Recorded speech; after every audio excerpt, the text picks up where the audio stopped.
Printed report क्या soft copy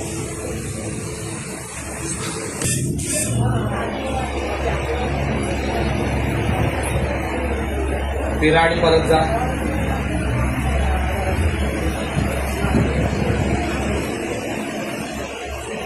A few moments later. जा बघू चालत थोडं फास्ट जाऊ शकता आणि या इकडे फास्ट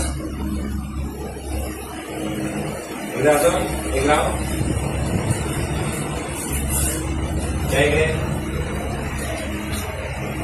ओके आता फोटो दिसतच नाही काय इकडे त्याला दाखवा. आता आपलं नाव सांगा. मिताली रमेश मिटे. कुठे राहतो आपण. खेडवरून आणले. बरं हा डोक्याचा प्रॉब्लेम गेले किती वर्षापासून होता. म्हणजे होता बराच 1 वर्ष पण आता मी पडल्यामुळे 2 महिने जास्त झाला. आपल्याला मागाची बिफोर ट्रीटमेंट आपल्याला पायरी चढता येत नव्हती आधाराशिवाय आणि आता व्यवस्थित चढतात आहे. खुश आहात आपण. हा व्हिडिओ शेअर करू शकतो. असा थांब द्या.